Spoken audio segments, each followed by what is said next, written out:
You're listening to the Lanterns Radio Network. We are the network dedicated to empowering the individual, illuminating the truth, defending American exceptionalism, and inspiring future generations. Stay connected and get involved at lanterns.buzz for great radio. Get commentary and news of the day. Lanterns.buzz.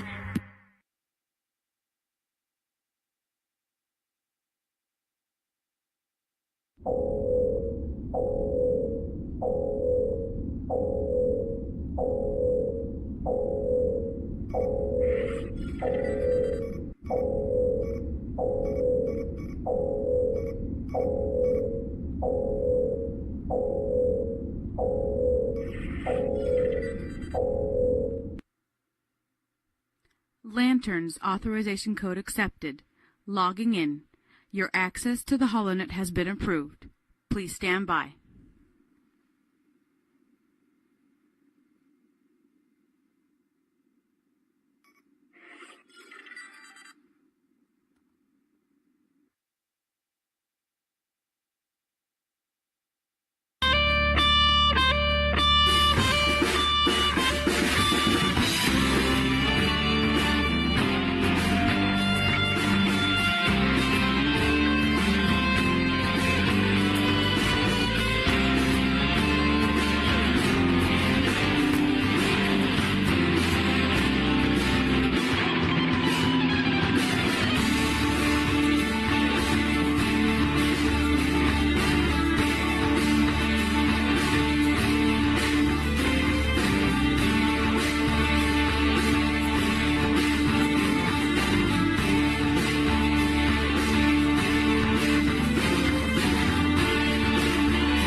You're listening to the Lanterns Radio Network. We are the network dedicated to empowering the individual, illuminating the truth, defending American exceptionalism, and inspiring future generations. Stay connected and get involved at lanterns.buzz for great radio. Get commentary and news of the day. Lanterns.buzz.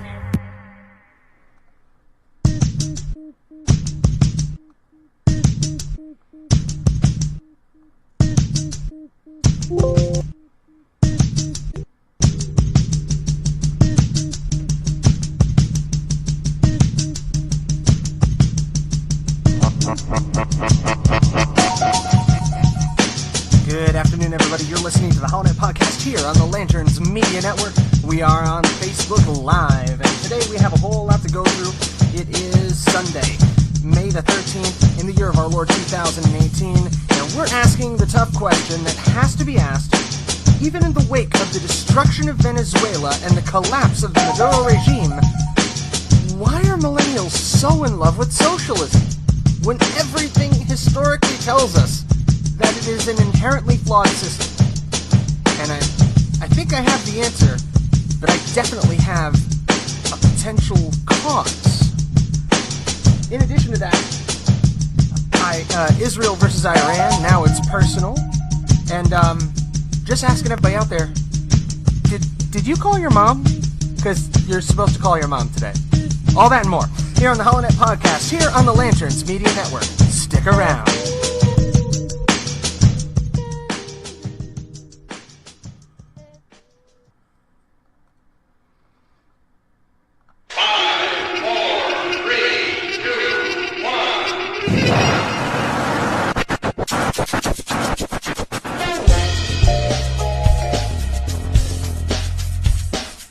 You're listening to the HollowNet podcast on the Lanterns Media Network.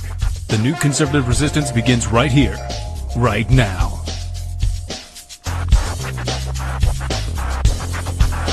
I will build a great wall on our southern border, and I will have Mexico pay for that wall.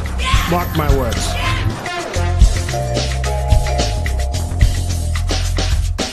The American people are frustrated because their elected officials don't listen. Well, we're home on the campaign trail. We say we listen. And yet something about this Senate floor, something about Washington, D.C., I don't know if it's the water, something in the air, the cherry blossom, but people get here and they stop listening to the American people. What we witnessed here today in the Security Council is an insult. It won't be forgotten. It's one more example of the United Nations doing more harm than good in addressing the Israeli-Palestinian conflict.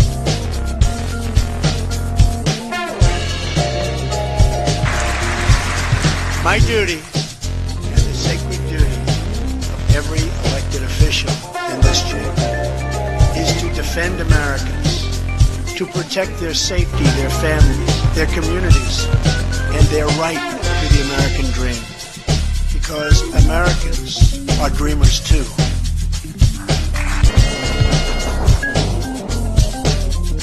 I want the people of America to be able to work less for the government and more for themselves. I want them to have the rewards of their own industry. This is the chief meaning of freedom. Until we can reestablish a condition under which the earnings of the people can be kept by the people, we are bound to suffer a very severe and distinct curtailment of our liberty. The chair recognizes the gentleman from Arizona.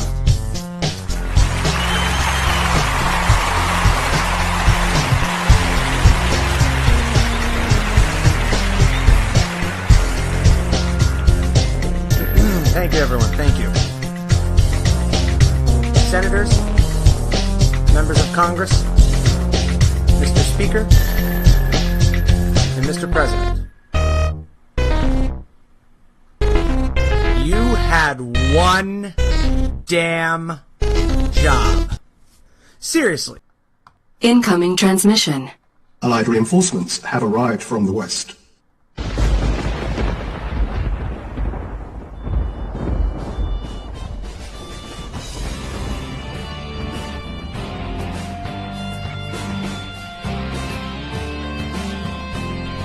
You're listening to the HollowNet on Lanterns Media Network. The Millennial Conservative Resistance begins here.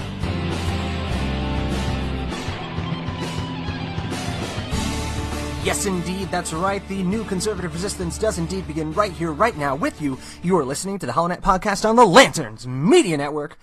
Good Sunday afternoon. Happy Mother's Day to all the mothers out there. I know Mrs. Holloway is doing her best to kick up her heels. I usually record the show during nap time for the twins, so it's about the only opportunity she gets to do so.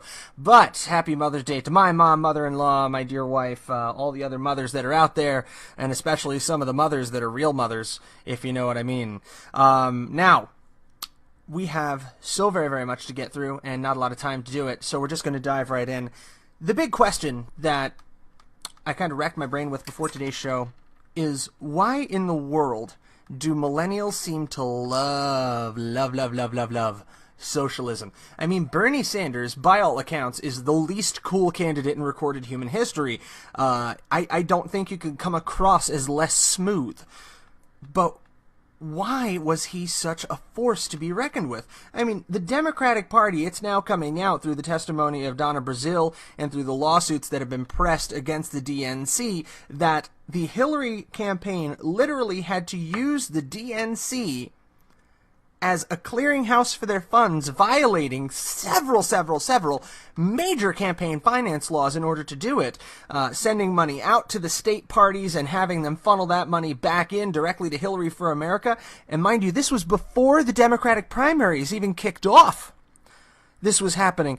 The DNC was bought and owned by the Hillary campaign before she was even the nominee. That's what it took to crush the Bernie Sanders wave, to put down the Bernie bros and stop a socialist revolution from seizing this country. But why is the question? Why?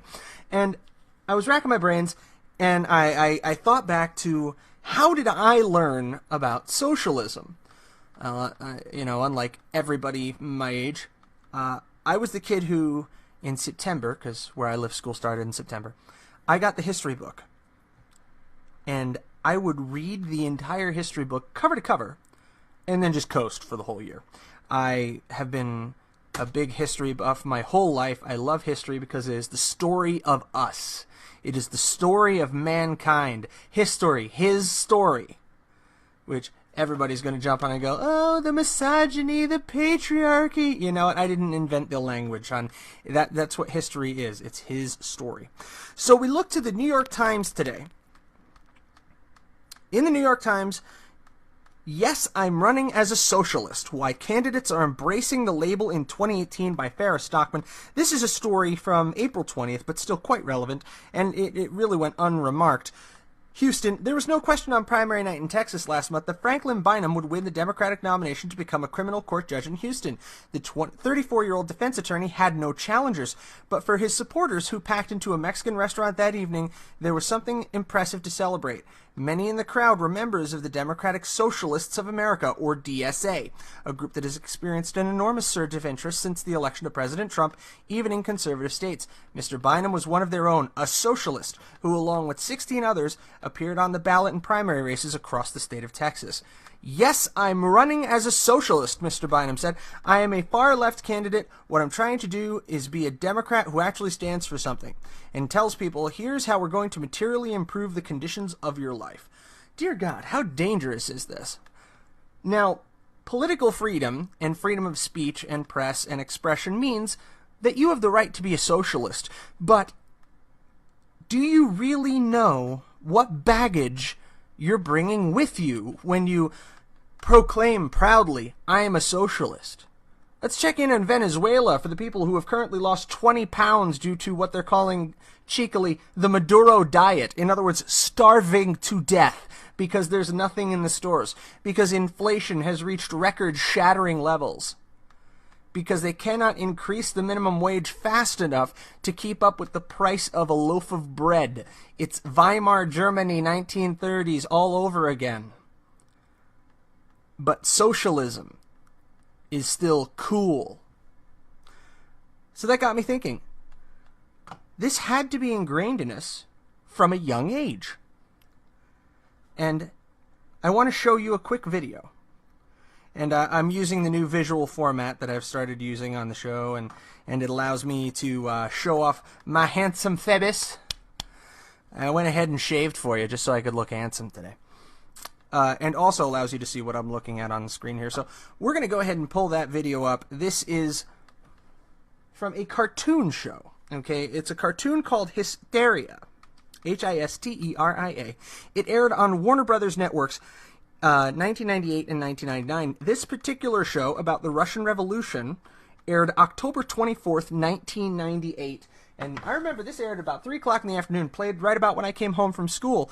And this is very likely how many people in my generation first encountered the concept of socialism. This is a little video, a vignette, if you will, that they called Peace, Land, and Bread. So here that goes.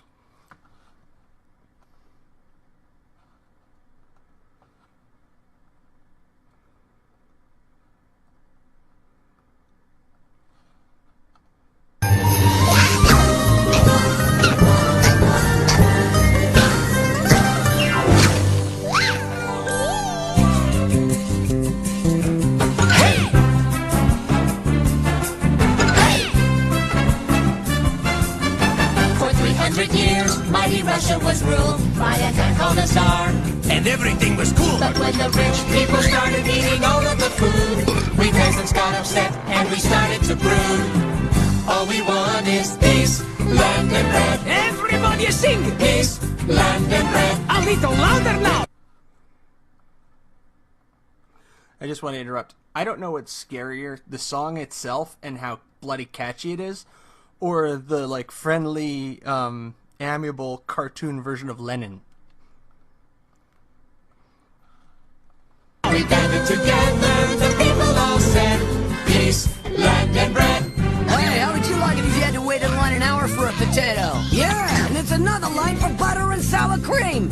That's when Vladimir Lenin arrived on the scene. He said, exploiting the poor is really, really mean. With his buddy Trotsky, they started a plot scheme to overthrow the Tsar. Go ahead, Trotsky. My career is Shotsky. All we want is peace, land, and bread. Everybody out! Peace, land, and bread. A little louder now. It's tough to make a sandwich using rocks instead. Peace, land, and bread. Okay, Leon, what do you say we take over government, declare victory for working class, and begin 30-year communist regime? All right. Listen, you mind if I get my potato first? Lenin's group was called the Bolsheviks. The country's problems they vowed to fix. Told the workers and the peasants they'd lead the way to a Russia where there'd be food every day. In 1917, the revolution began. The Tsar gave in and threw up his hands as Lenin removed the crown from his head. He said, oh, this'll buy a lot of peace, land, and bread. Yay, peace. Another particularly frightening observation. Do you like how they glossed over completely the fact that the Tsar was overthrown violently and that he and his family were slaughtered after being held hostage and prisoner in very cramped and nasty conditions for a good long time? They were gunned down in a hail of machine gun bullets that took several streams of fire to kill them, according to most sources, because they had jewelry and valuables sewn into the insides of their garments that actually gave them a small level of protection against the bullets. So this was not a fast death for the Tsarina and for the children of the Tsar.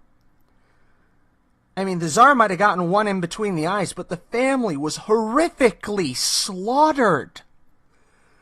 And it's glazed over so sweetly in this presentation. We go on.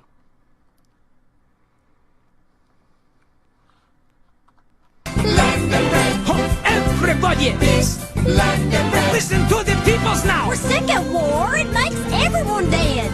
Peace, land and bread. Vladimir Lenin, what made you decide to finally take over Russia? Well, I decided it was time to quit Stalin. Get it? Stalin!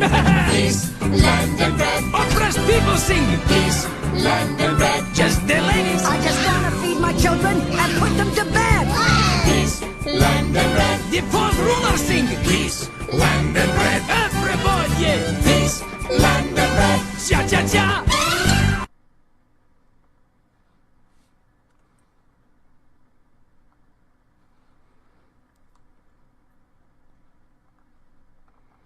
So now, let's kind of take that apart. I was kind of gobsmacked by my own memory of this. That, you know, the catchy song of peace, land and bread, and it really does get in your head, doesn't it? This is how untold millions of American children were introduced to the Russian Revolution and to the concepts of socialism and subsequently communism. Notice how they depicted the food lines. You know, waiting 2 hours in line for a potato, and then another 2 hours for the butter and sour cream.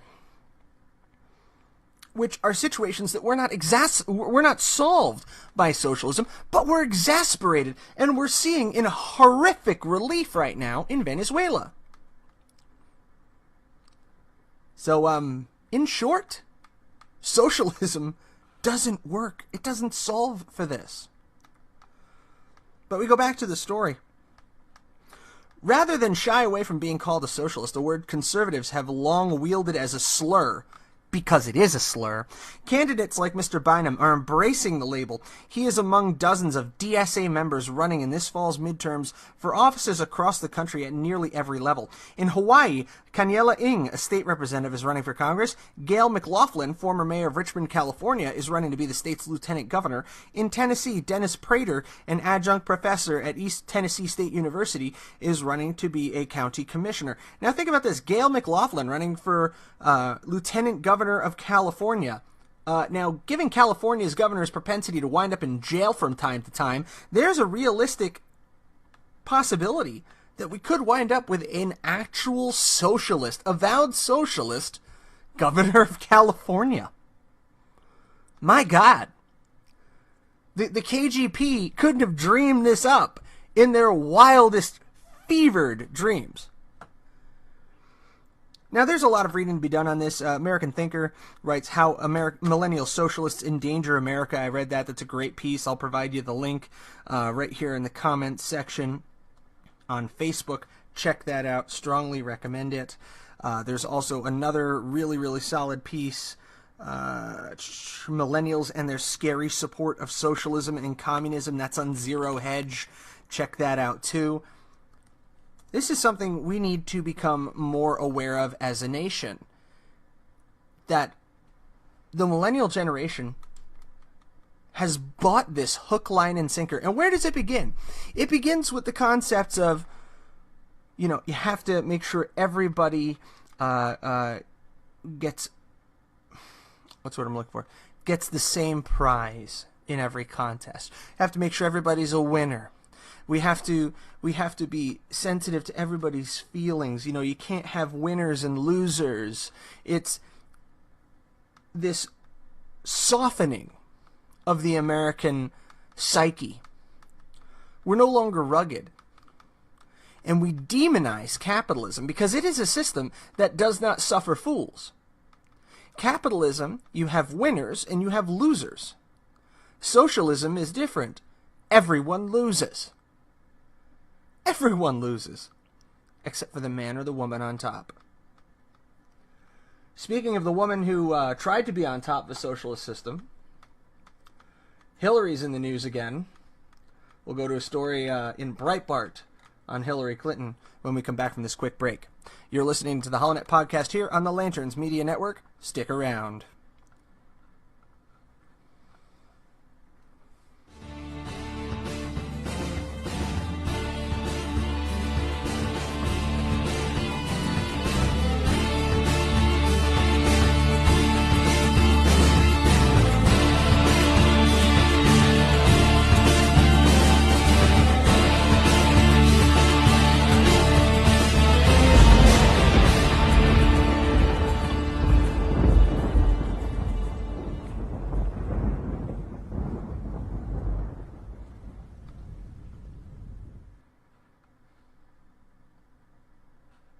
Allied reinforcements have arrived from the west.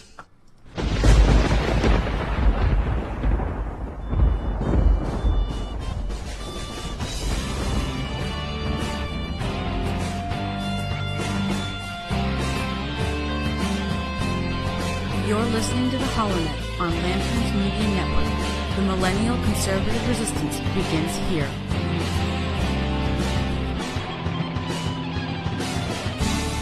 And we're back. You're listening to the HollowNet podcast here on the Lanterns Media Network. That's right. The new conservative resistance does indeed begin right here, right now, with you. And we go to Breitbart. And let me pull that over.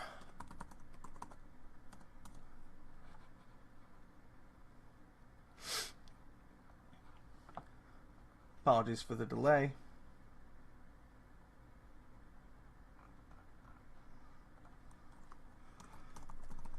New story, Hillary Clinton, large portion of U.S. uneasy, angry about women seeking power.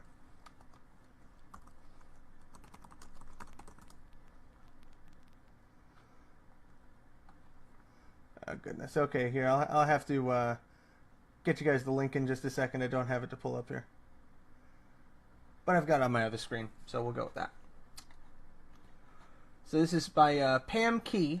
This week in Australia, during an interview with Julia Gillard, Australia's first female prime minister, 2016 presidential nominee Hillary Clinton said there's still a very large proportion of the population, that she said, was uneasy with women in positions of leadership.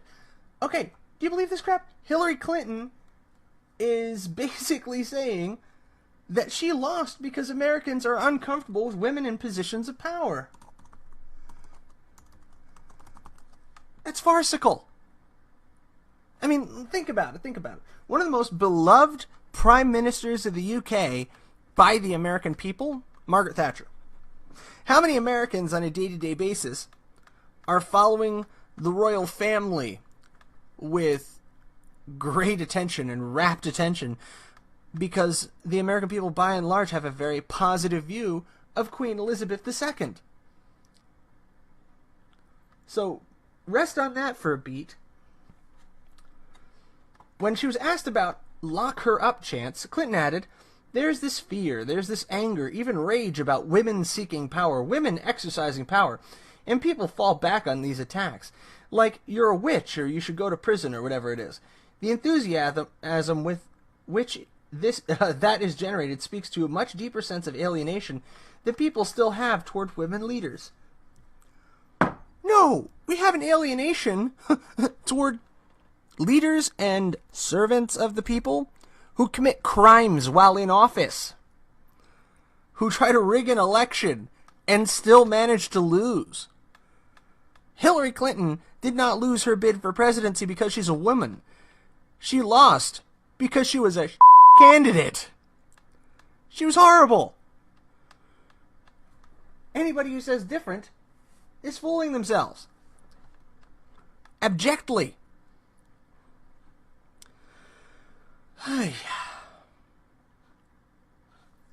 Elsewhere in the news. Snap. Jews and Arabs are clashing on the Temple Mount on Jerusalem Day. Jewish visitors are singing songs while Arabs are calling out Allahu Akbar, leading police forces to remove Jewish visitors. Jerusalem police visitors broke rules of conduct at the site and created provocation.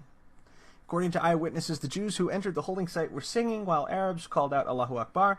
Police forces arrived on the scene and had to separate the warring sides and remove the Jews from the Temple Mount. Jerusalem police said several Jewish visitors broke the rules of conduct and created provocation, leading to their removal from the site. Nevertheless, visits to Temple Mount were allowed to continue today. This week is one of more sensitive and explosive weeks in Israel in general and in Jerusalem in particular. The Jerusalem District Police has bolstered its forces, bringing thousands of police and border police officers from other areas to the capitals, stating Sunday ahead of Jerusalem Day celebrations and the opening of the U.S. Embassy in the city and Nakba Day. Nakba, or the cataclysm, if you aren't familiar with that phrase, or the catastrophe is another translation, is the Palestinian phrase for the founding of Israel. Nakba, the catastrophe. Which gives you a little bit of an idea of what they think of the situation of the American embassy finally coming to Jerusalem. Now, reason I come to the blaze after this is because I do want to make sure I touch on this story before we wrap things up today. And we'll do that when we come back from our quick break here. North Philadelphia election worker guilty of election fraud for intimidating non-democratic voters. And I will say, how many times do we need to hear this story over and over again? In Philadelphia. It's not like it's happening in different cities every single time. It's consistent in Chicago, in Philadelphia, places like Cleveland and Detroit, where the Democratic Party has held sway for over a century. We still see them cheating to win. We'll come back to that here on the HollowNet podcast on the Lanterns Media Network. Stick around.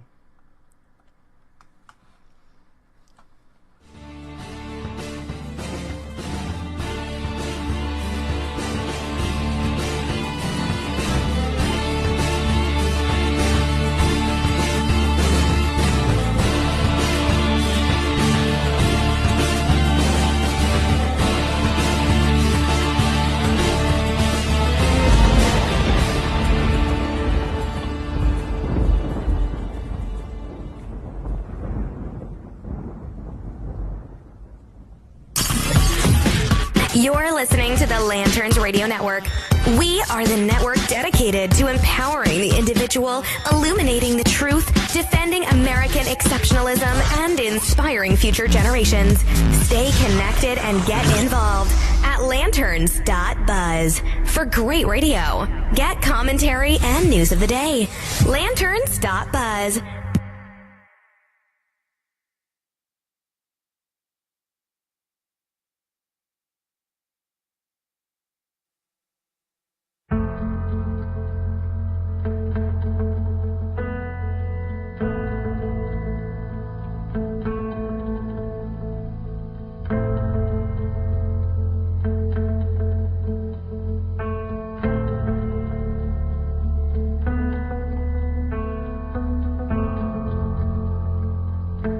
I see people coming together not for divisiveness of party or for dichotomy of thought, but for unity in principle.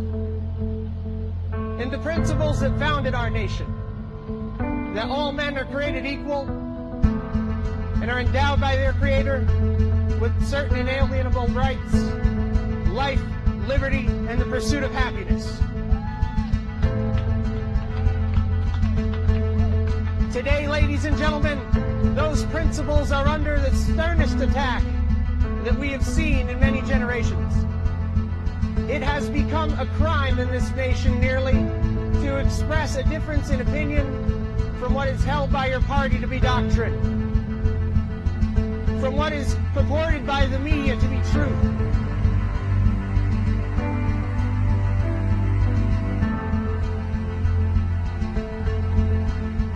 We have an opportunity to reach out to our fellow Americans regardless of their creed and regardless of their political inclinations and unite as Americans, not as Republicans or as Democrats, as liberals or conservatives, but to unite around the principles that have guided this nation so well.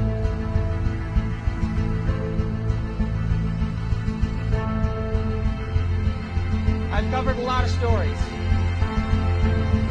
But the story that remains untold is the story of America in the 21st century. When we choose to turn back the tide against progressive socialism. When we choose to embrace the Constitution, the Declaration of Independence, and the Bill of Rights. When we remember what it is to be Americans. And that principle will not die as long as there's one man, one woman, one child who looks defiantly into the night and says, I am free.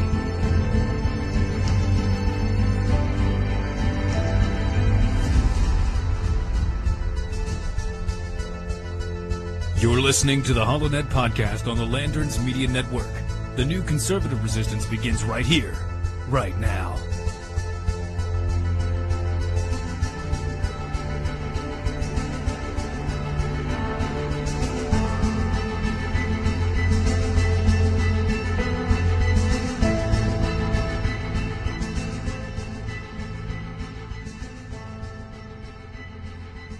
Incoming transmission. Allied reinforcements have arrived from the west.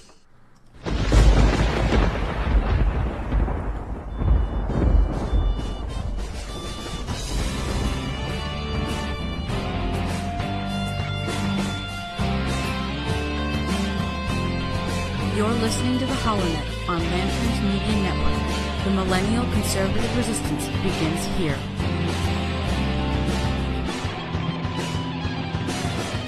And we're back. You're listening to the HollowNet podcast here on the Lanterns Media Network. If you want to join the conversation, you can follow us on Facebook, facebook.com/HollowNet, tweet at the HollowNet, and you can, of course, see us on thehollownet.com and thehollownet.lanterns.buzz. You can find us on Spreaker, iTunes, TuneIn, iHeartRadio, and anywhere else where quality podcasts are located. Now, I keep saying, I'm not just going to beat the same horse for an hour, but this Hysteria show that I used to watch as a kid and I'm now kicking myself for, man, it's the slot machine that keeps hitting the jackpot. I'm going to show you this next video. This is a breakdown of Karl Marx from Hysteria, and it's about a minute and a half long, but bear with me and check this out. This is how my generation learned about Marxism, and we wonder why we're screwed in the head. Seriously. Here it is.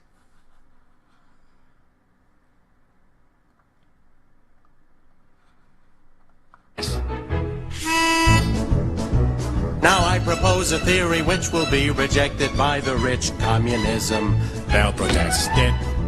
The middle class will no doubt just reject it. They'll protest it. I don't like what they have to say. They make you work for little pay. Capitalism, I contest it.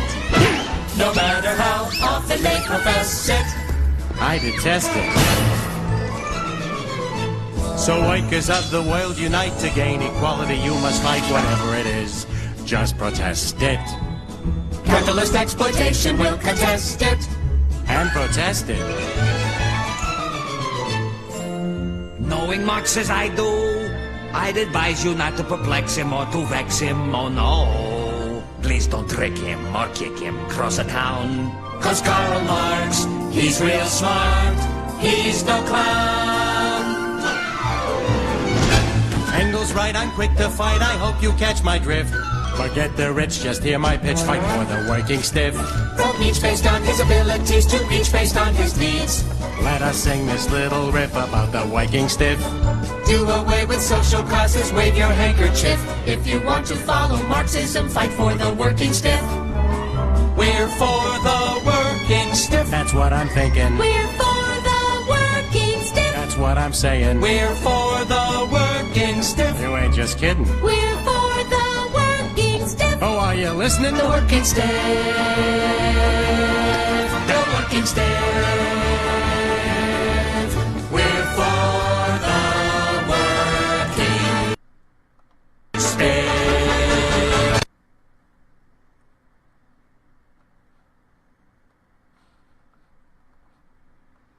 Is it starting to crystallize?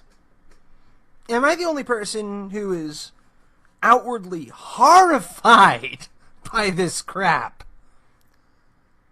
There it is, laid bare for the world to see.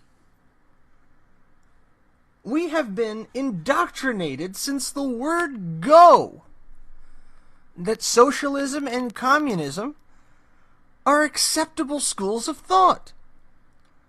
That they are not, and this is a historical accuracy, the most lethal ideas to ever afflict mankind.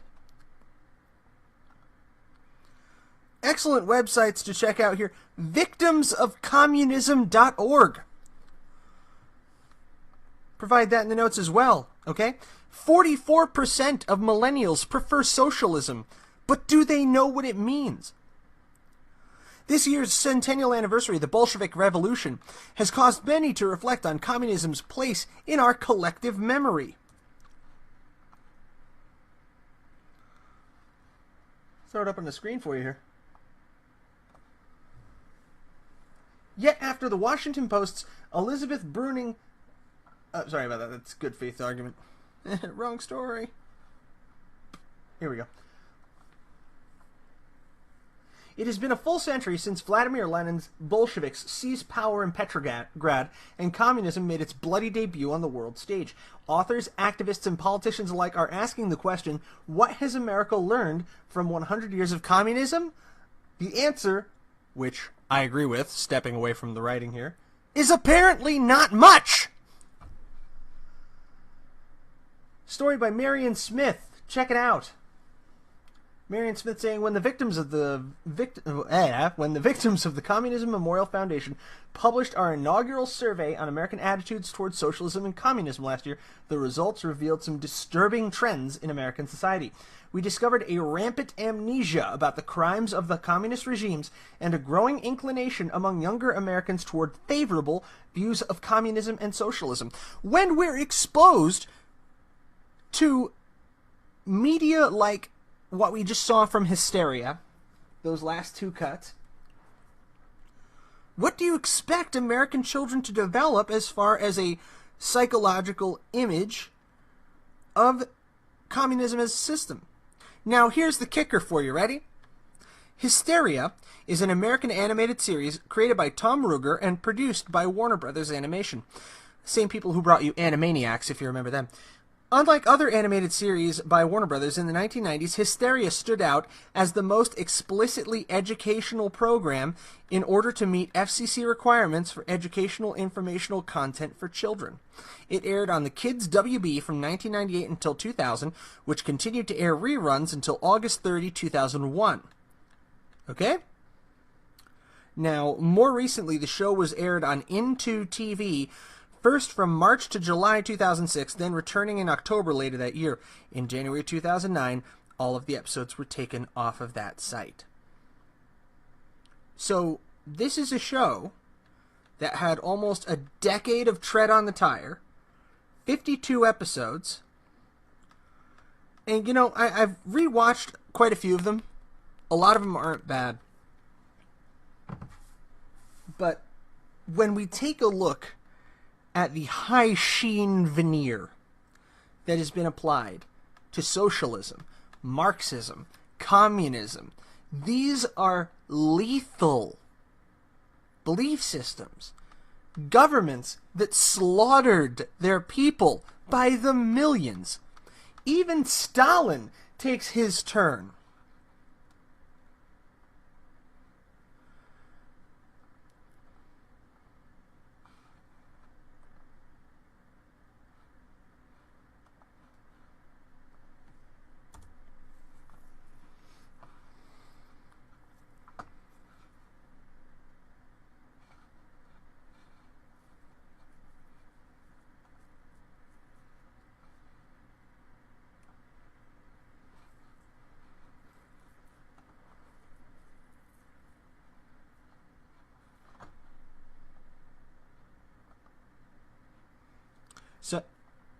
Sorry guys, little technical difficulties here. Might not be able to get you that Stalin cut. Here. Now, live from 1944 in the Soviet Union, it's Joseph Stalin! Greetings. You know, life of brutal dictator isn't always sunshine and lollipopsky. Sometimes it's lonely job. But when I'm feeling cranky and a little blue, I sit around and consider the many things which make me happy.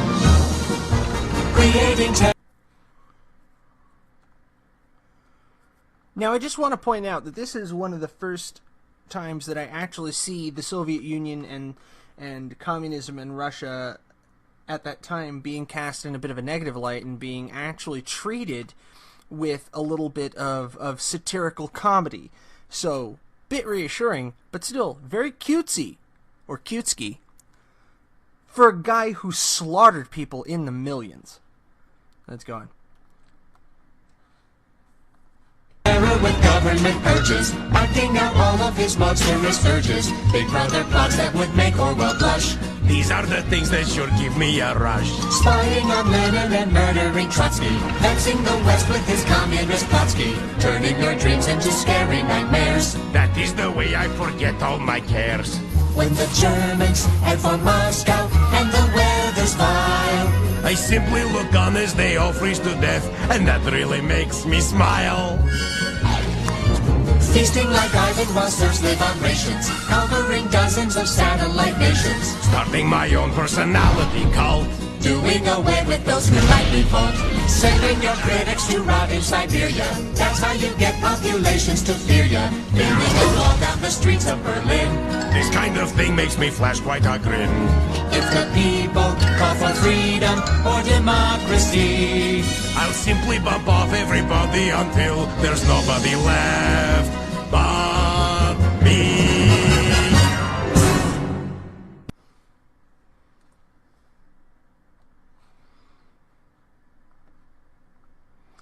So finally, we see a little bit of satire leveled, and just a little bit of acknowledgement of the horrors of the Soviet Union played out there. But my God, is it a long time coming? It takes them a while to get there, doesn't it?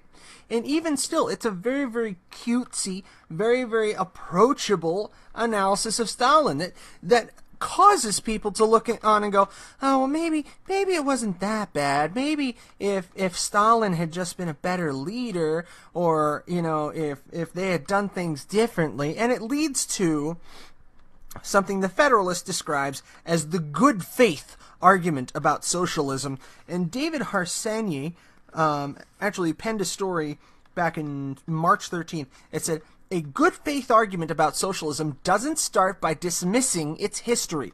If you discount catastrophe, starvation, shallow graves, mass murder, and widespread poverty, then yes, there's probably a case to be made for socialism.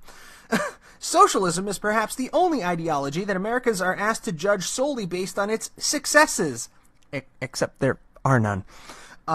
Considering the massive human suffering that collectivism has inflicted over the past century in nearly every corner of the world. Here we go. Ignoring its most consequential moments seems like an odd way to approach a good faith debate on the subject. Yet after the Washington Post's Elizabeth Bruenig penned a column imploring narrow-minded Western-style capitalist dead-enders to give socialism a spin, she was unhappy with the reaction. Too many critics were pointing to the moral and economic cost of instituting collectivist policies. In a new piece, Bruenig implores critics to make a good faith case when considering socialist remedies for the ongoing failures in the American experiment. What she meant, and what everyone should have known, was that she was referring to the non-threatening Nordic iteration of socialism.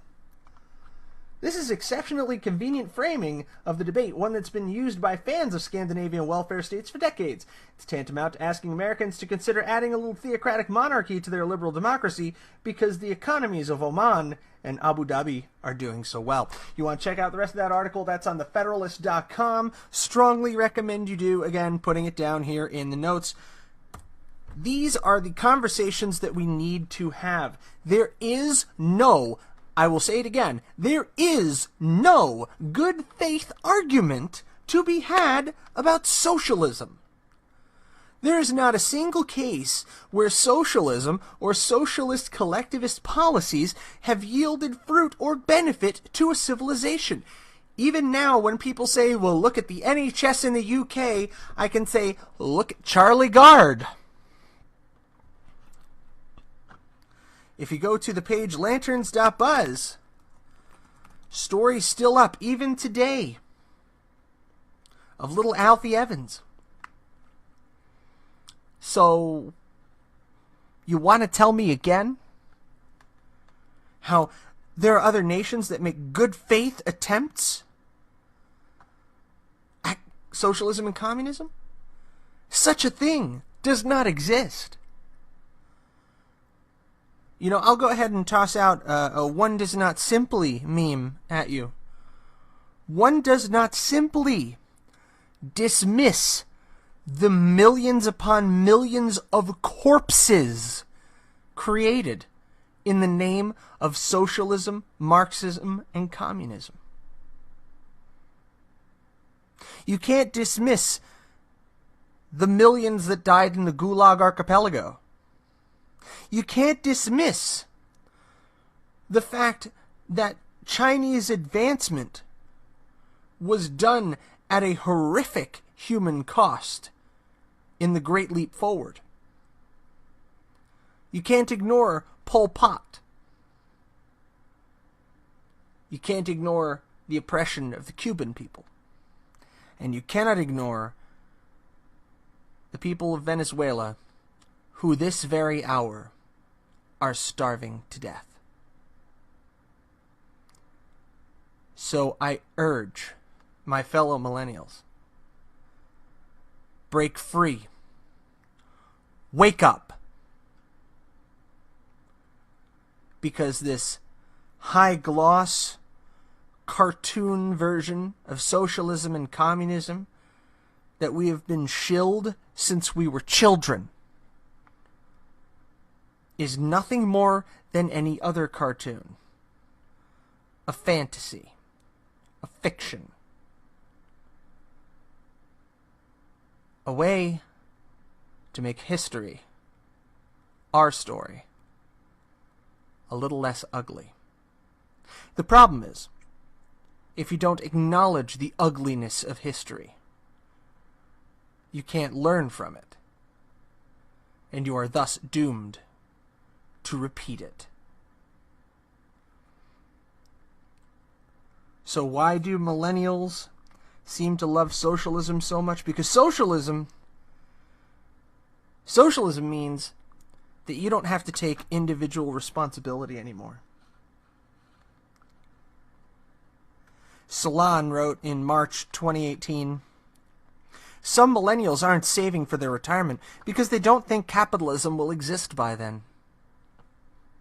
Given poor economic prospects, many millennials can't save anyway, but hope for the future is social change." CNN reported last week 66% of millennials aged 21 to 32 have nothing in savings for retirement.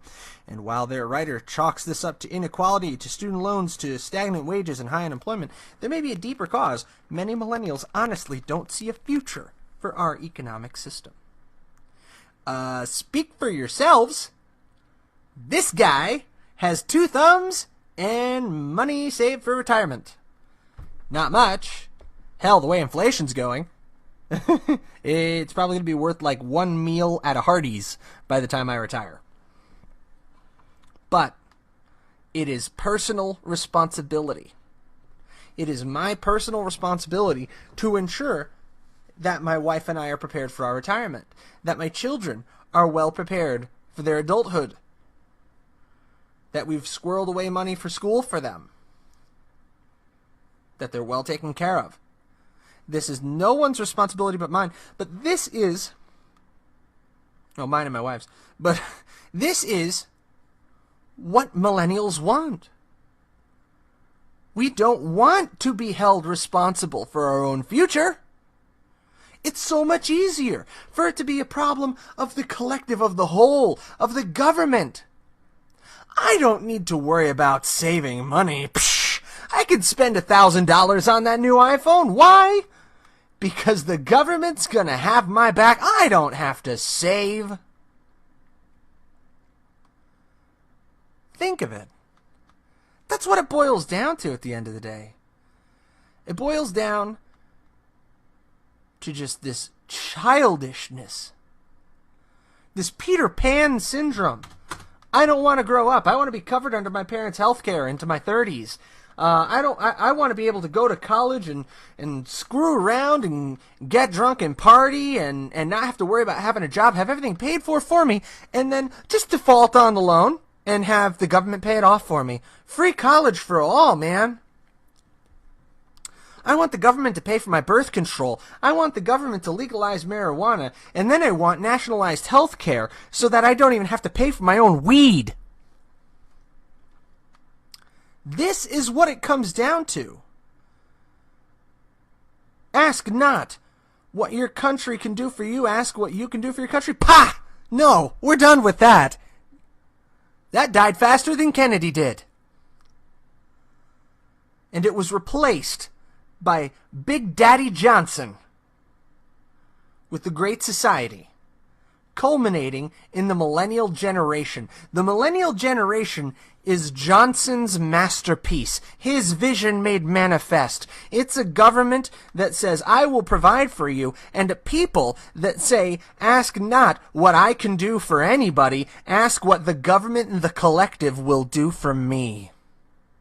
I don't have time for that. I need to go to Starbucks and get my skinny chai tea latte, 3 pumps, no cream. Pull out my EBT card for it, pull out my government-sponsored iPhone, and go pick up my medicinal marijuana from the dispensary at no charge, and swing by Planned Parenthood to get the birth control pills after that.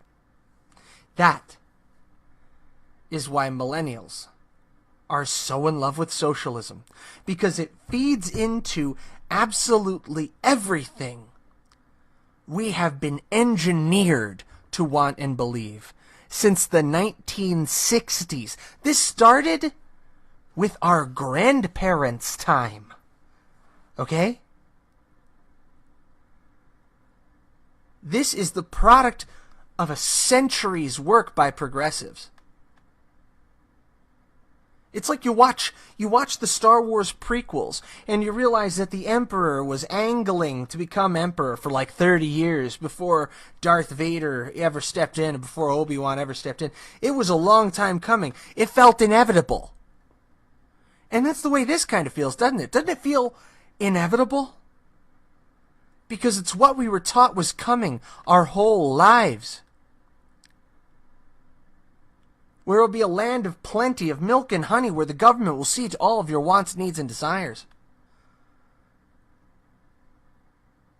It's an empty promise. We've started to identify the why. Now we need to reverse it. So when someone comes to the table and says you need to give socialism a fair shake includes past history. And it cannot be dismissed. Everyone deserves a voice at the table. But that voice at the table comes with acknowledging fact and acknowledging the past. So don't let them get a free pass. Today's Mother's Day. I called my mom. I hope you called yours. And I realize there's been a lot of heavy stuff on today's show. But it's not all bleak.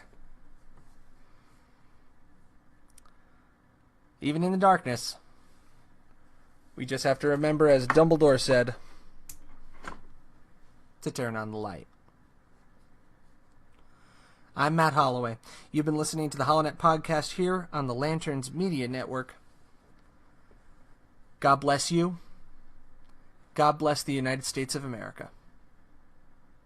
Have a good night, everybody.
Hey, everybody still out there on Facebook Live. Just wanted to jump on with you, aside from the podcast audience, and just take a sec and thank you all for following, liking, sharing the HollowNet podcast over the course of the last year. We're up to 59 episodes now. This is our 59th episode of the HollowNet podcast, and about to have the 60th, and I'm really stoked about it. And I just wanted to touch base with you real quick. I know last week I had jumped online and shared with you a tweet that I got from, believe it or not, Glenn Beck. And I'm going to pull that up right here for you. Now, it kind of started out a bit funny. I didn't really expect I would get a response from him. But Glenn Beck was talking about listening to some song with his wife and how he really liked it. And I was the first person to reply. So he actually responded to me. And I let him know that I was a former Blaze contributor back in 16 and 17. And that I host my own podcast now. And that, you know, I'd really love to stop by Dallas at Mercury Studios. And, you know, take a tour and all that. I don't know. See what's going on. And he actually replied back to me, which was really, really cool. It's Always fun when you get a reply back from somebody you followed and listened to for a long time. So he replies back to me, and he says, thanks, and stop by anytime, which was really quite chill. So my thought on this was that I would like to actually head down to Dallas and see if I could take Glenn up on his offer. You know, I think it's a good offer. I don't think he would have just said that just casually, just throwing it out there. So my thought process is that I'd like to put together a trip down to Dallas for a day and see if I could meet the team over at the Blaze again. You know, I've spoken to a lot of them on the phone, but I haven't met them in person. So what I want to do, and I want to get your opinion on this, is I want to take this on the road. I want to take Facebook Live and basically have you more or less join me at the Blaze. But, as I alluded to on Twitter, I really kind of suck at crowdfunding. I'm god-awful at it. Terrible. So, if you feel so inclined, I'm going to show you real quick here on the stream now. You can log on to patreon.com/HollowNet. I'll pop that up on the screen for you here. Boop. There it is. Patreon.com/HollowNet. You can become a patron of the HollowNet.com for as little as $1 a month. Says our goal is $4,000 a month because that'd be amazing. And then I could start doing the show daily on the actual radio. But we can do $1 a month, $5 a month, $10 a month, or you can become a sponsor of the podcast and get some ad space on here for $72 a month, gets you 30 seconds. $125 a month gets you 60 seconds of ad time.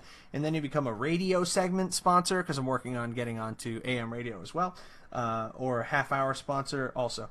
But if you'd like, if you want to see that trip down to Dallas come to fruition, the modest goal on that is I think I can pull it off for about $600. I can get down there for a day, get back same day. Back because I have work and also have my wonderful family up here in Phoenix, and I don't want to be overnight away from them if I can avoid it. But that would get me down there for one day, and then I can Facebook Live straight from Dallas and take you kind of for a walk around, for a walk around the Blaze Studios, Mercury Studios down there in Las Colinas, Texas. So if you think that's a cool idea and you want to go ahead and hop on patreon.com, again, that's patreon.com/HollowNet, and you can give there. And thank you so much, as always, for joining us here on the HollowNet podcast. We're doing great things, and this has become so much more than I ever thought it would be, and it's all because of you. So, again, thank you. Good night. God bless you. And God bless the United States of America.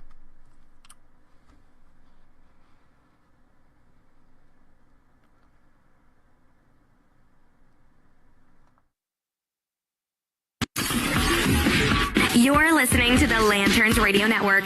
We are the network dedicated to empowering the individual, illuminating the truth, defending American exceptionalism, and inspiring future generations.